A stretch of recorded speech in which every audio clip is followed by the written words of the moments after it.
My name is doctor Sarita Kumari. आज जो मैं पढ़ाने जा रही हूँ पंचायती यानी भारतीय पंचायती राज, जो किस तरह से देखिएगा कि स्वतंत्रता के संग्राम में जो हमारा देश थी स्वाधीनता प्राप्त करने वाला था, तो महात्मा गांधी के दिमाग में ये बात थी कि भाई हम अपने ग्रामीण व्यवस्था जो ग्रामीण स्वरूप को कैसे विकास करें, उनके विकसित कैसे करें, हम ग्रामीण जीवन को कितना बेहतर बना सके। कि हमारा जो देश है कृषि प्रधान देश है और लोकतांत्रिक देश है, तो क्या होता है हमारा विकास निचले स्तर से, कहाँ से, निचले, ऊपरी स्तर से विकास ना हो, निचले स्तर से विकास। उनके दिमाग में हमेशा ये चल रहा था कि हम अपने ग्रामीण स्वरूप का कैसे विकास करते, ग्रामीण जनता का कैसे विकास कर सके, उसके बारे में हमेशा उनके दिमाग में रहता। तो उन्हीं की जो सोच है उन्हीं की जो दिमाग में चलने वाली जो प्रक्रिया है, उसी के अंतर्गत ये आता है कि भारतीय पंचायती राज उन्हीं का सपना। किनका सपना है?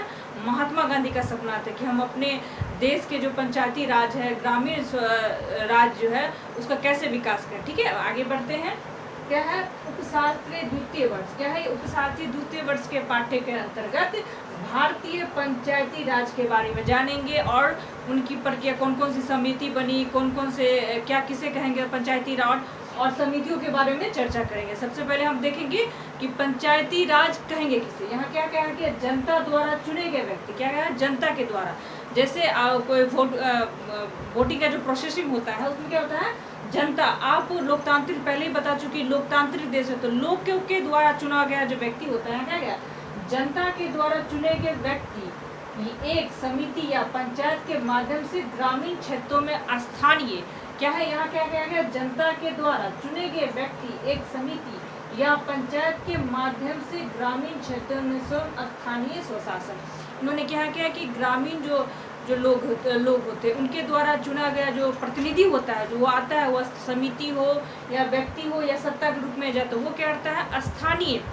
स्थानीय जिस क्षेत्र में आपका वहाँ के जो स्वशासन है, वहाँ के जो व्यवस्था है, उसके अंतर्गत काम करते हैं, उसे कहते हैं पंचायती राज व्यवस्था। ठीक है। क्या है?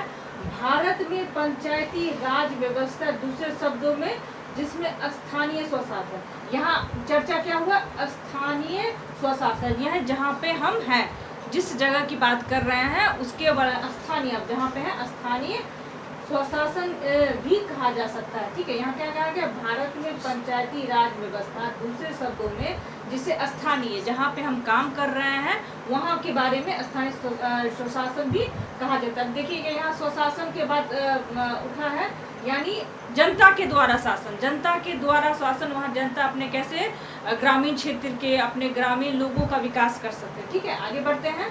भारत जो है दुनिया का सबसे बड़ा लोकतंत्र कहलाता है। क्या? भारत जो हमारा दुनिया का सबसे बड़ा लोकतंत्र देश है। ठीक है।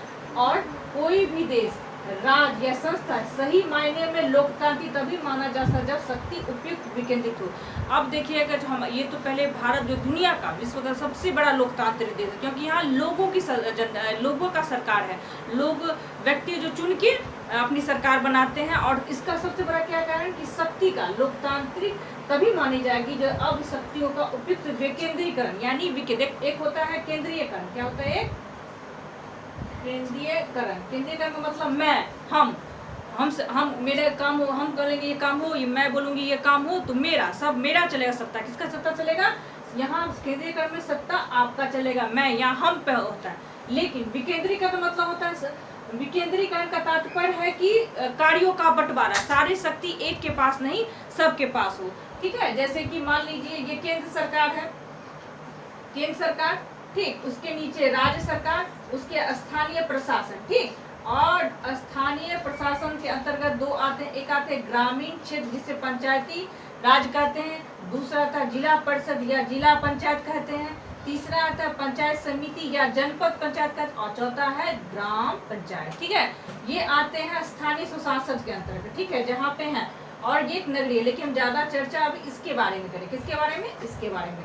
देखिए विकेंद्रीकरण यहाँ चर्चा की गई है। विकेंद्रीकरण की चर्चा की गई। विकेंद्रीकरण का तात्पर्य क्या हुआ कि कोई भी सत्ता, कोई विकेंद्र यानी शक्ति का विकेंद्रीकरण। देखिएगा केंद्र के पास शक्ति है बटा हुआ, उसके बाद राज्य के पास है, और उसके बाद क्या है? स्थानीय प्रशासन। और स्थानीय प्रशासन के अंतर्गत क्या है? ग्रामीण क्षेत्र पंचायत और जिला परिषद पंचायत के अंतर्गत ये काम होते हैं। ठीक है। अब क्या कहा गया? विकेंद्रीय हो एवं विकास का प्रभाव ऊपरी स्तर से निचले स्तर। यहाँ कहा गया, लोगों ने कहा कि नहीं भाई, अम्बेडकर भी बोल रहे थे कि नहीं, यहाँ पे जो हम किसी एक के माने संविधान में बात उठी कि मान लीजिए हम संविधान में पंचायत व्यवस्था की बात करेंगे, तो अम्बेडकर ने कहा कि नहीं भाई, अगर आप इसमें जो लोगों के द्वारा कहे तो जिसके पास शक्ति है वही बन जाएंगे मुखिया, वही शासन चलाएंगे। तो उन्होंने उसका विद्रोह भी किया था, लेकिन क्या है कि उन्होंने कहा कि नहीं, ऊपरी स्तर, लोग कहते हैं ऊपरी स्तर से, यानी ऊपरी से नहीं निचले स्तर से शुरुआत हो, विकास की जो प्रक्रिया हो निचले स्तर से। क्या हो? निचले स्तर से। निचले स्तर क्या हुआ? आपका गांव आया, सबसे नीचे है ना, सबसे निचले स्तर पे आपका गांव आया, ठीक है। तो वहां सबसे पहले हम उसका विकास करेंगे तो स्वतः ही हमारे राष्ट्र का या राज्य का विकास होगा, ठीक है। क्या क्या स्थानीय स्वशासन का अर्थ है, यानी स्थानीय, यहाँ जब लोकल बात की गई, लोकीय गवर्नमेंट की बात की गई है, तो क्या क्या स्थानीय स्वशासन अर्थ है शासन सत्ता को एक स्थान पर। यहाँ क्या है कि स्थानीय स्वशासन का कहने का मतलब कि सत्ता का जो है, सत्ता एक स्थान पर केंद्रित करने के बजाय उसे स्थानीय स्तरों पर विभाजित किया जाए ताकि आम आदमी भी सत्ता में भागी दे। अब क्या क्या है कि सत्ता जो आपके पास है, सत्ता का जो अधिकार आपके पास, उसका विकेंद्रीकरण कीजिए जिससे एक ही आदमी के पास सारी शक्ति न, वो केंद्रीय होता है लोगों, वहाँ के जो स्थानीय लोग, उनको, उन लोगों में, क्योंकि आप जो जनता कहाँ के लोग हैं, आप अपने क्षेत्र के बारे में आप ही बता सकते, दूसरा कोई बाहरी आके आपके क्षेत्र के बारे में नहीं बताएगा, तो कौन बताएगा? आप बताएंगे। इसलिए कहा गया स्थानीय स्वशासन मतलब स्थानीय लोगों को उस पंचायत के अंतर्गत रखना जिससे उसे अपने ग्रामीण क्षेत्र के बारे में सही से पता हो, ठीक है। क्या है? भागीदारी सुनिश्चित कर। यहाँ क्या गया? आदमी, आम आदमी, यानी स्थानीय लोग, जो लोकल गवर्नमेंट है, वहाँ के जो लोग हैं, उन लोगों को उसमें भागीदारी बनाए, ठीक है।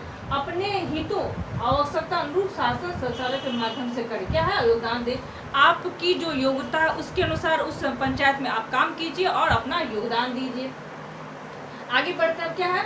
स्वतंत्रता के पश्चात पंचायती राज की स्थापना लोकतांत्रिक विकेंद्रीकरण की अवधारणा को सरकार के लिए उठाए गए महत्वपूर्ण कदम। क्या स्वतंत्रता के बाद क्या कहा गया है कि पंचायती राज की लोकतांत्रिक विकेंद्रीकरण में चर्चा की गई कि नहीं, अब जब हमारा देश आज़ाद हुआ तो गाँव की तरफ जो विकसित करने का जो तरीका बदला, लोगों को ग्रामीण के प्रति लोगों को ये ध्यान आकर्षित किया कि हम अब पंचायती व्यवस्था के अंदर किस तरह से हम वहाँ के लोगों का विकास कर सकें, ठीक है।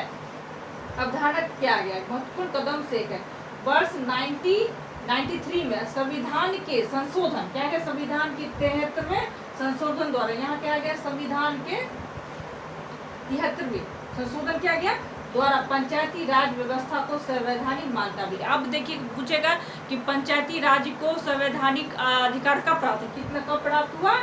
73वें अधिवेशन में जो हुआ तो संशोधन हुआ था, संविधान संशोधन, उसमें उसे पंचायती राज व्यवस्था का मान्यता मिली, ठीक है। इसका उद्देश्य था देश के करीब 2.5 लाख पंचायतों को अधिक से अधिक प्रदान कर उन्हें सशक्त बनाना। क्या 2.5 लाख? यहाँ एक लक्ष्य निर्धारित किया है कि 2.5 लाख पंचायती जो राज है उसके बारे में उसको सशक्त बना, उस ग्रामीण इलाका को सशक्त बनाना और बेहतर गांव बनाना, ठीक है, सशक्त बनाना। और उम्मीद की थी कि ग्राम पंचायतें स्थानीय जरूरतों के अनुसार योजनाएं बनाएंगी और उन्हें लागू करेंगे। अब यहाँ पे यही कहा गया स्थानीय लोग बार बार चर्चा किए, क्यों स्थानीय लोग की चर्चा की? अब आपको दिक्कत हो, यानी आप दरभंगा शहर में एक ग्रामीण इलाके में रह रहे हैं, तो आप अपनी शिकायत कहाँ ले जाएंगे? तो आप कहाँ ले जाइएगा शिकायत? ग्रामीण पंचायत के पास, स्थानीय जो लोकल उसके पास है। आप तो सीधे केंद्र के पास नहीं जाइएगा, राज्य गवर्नमेंट के पास है। आप कहाँ जाइएगा? स्थानीय शासन। यहाँ स्थानीय शासन पे जोर दिया जा रहा है, ठीक है। यहाँ क्या कहा जा रहा है? पंचायती स्थानीय जरूरतों के अनुसार योजना बनाएगी। अब उस सरकार निर्धारित करेंगी आपकी क्या आवश्यकता है। सड़कें चाहिए, रोड है, नाला की व्यवस्था, तो ये बिहार गवर्नमेंट आके या केंद्र गवर्नमेंट आके नहीं करेगा, वो स्थानीय प्रशासन करेगा। कि सारे कार्य का जो विकेंद्रीकरण किया गया तो उसके अनुसार यह किया गया कि एक सभी कामों के बारे में आपको पता होगा, क्योंकि स्थानीय लोग तो उनको पता होगा कि उनको दिक्कत है। तो क्या होता है? लोकल गवर्नमेंट के पास अब जाइएगा कि भाई हमारे सड़कें नहीं है, हमारी नाले नहीं है, हमारा स्वच्छ पीने के लिए पानी नहीं है, हमारी सड़क की व्यवस्था अच्छी नहीं है। तो कौन है क्या है? जरूरतों के अनुसार योजना बनाएगी। वो स्थानीय जो प्रशासन होते वो जहाँ व्यवस्था नहीं है उसको व्यवस्था, चाहे सड़कें की व्यवस्था हो, पेयजल की व्यवस्था हो, क्या करेंगे? योजना बना और उन्हें लागू करेंगे। भारत में स्थानीय शासन का जनक लॉर्ड रिपन को जाता है। भारत में जो स्थानीय शासन का जो चर्चा की गई उसके बारे में कहा किसको जाता है? Lord Ripon. ये उस टाइम में उस टाइम में वो लॉर्ड रिपन जो थे, उन्होंने वायसराय थे, उन्होंने ये बात कही, उन्होंने ही इनका भारतीय स्थानीय स्वशासन का लॉर्ड जनक कहा जाता है। ठीक है, आप समझिए कि ये यहाँ पे त्रिकोण रूप में आप देख रहे होंगे, तो यहाँ क्या गया, कैसे यहाँ पंचायती राज व्यवस्था त्रिस्तरीय संरचना जो है, यहाँ 3 दिवसीय संरचना क्या है, पंचायती राज व्यवस्था की त्रिस्तरीय संरचना। ठीक है, पहले क्या है, जिला परिषद। ठीक है, यहाँ क्या है, जिला परिषद, यानी जिला स्तर पे जो काम होगा, जो ग्रामीण इलाके में जिला स्तर पे जो काम होगा उसके बारे में, उसका क्या है, पंचायती समिति, पंचायत समिति, उसके अंतर्गत पंचायत समिति आता है, उसका क्या है, ग्राम पंचायत, यानी गांव में जो पंचायत, उसके अंदर क्या हुआ, ये क्रमबद्ध, ये आपका सिस्टमैटिक ढंग से एक दूसरे पर निर्भर रहता है, इसे कहते हैं पंचायती राज व्यवस्था की त्रिस्तरीय संरचना। इसके अनुसार ग्रामीण जो होता है उसके विकास में ग्रामीण स्थानीय स्वशासन के विकास होता है। ठीक है, इस वीडियो में मैं आपको पंचायती राज की व्यवस्था गण किसे कहेंगे, क्या है, उसके बारे में बताया, कब इसका स्थानीय शासन कब स्थापित हुआ था। ठीक, उसके बाद त्रिस्तरीय की जानकारी दी और विकेंद्रीकरण के बारे में बताया कि विकेंद्रीकरण किसे कहेंगे। अगले वाले वीडियो में कौन कौन सी पंचायत समिति बनी थी उसके बारे में चर्चा करके विस्तृत अध्ययन प्राप्त करेंगे, गहन अध्ययन प्राप्त करेंगे। इस वीडियो में इतना ही, आगे वाले विषयों में इसी पर चर्चा आगे बढ़ाएंगे। धन्यवाद।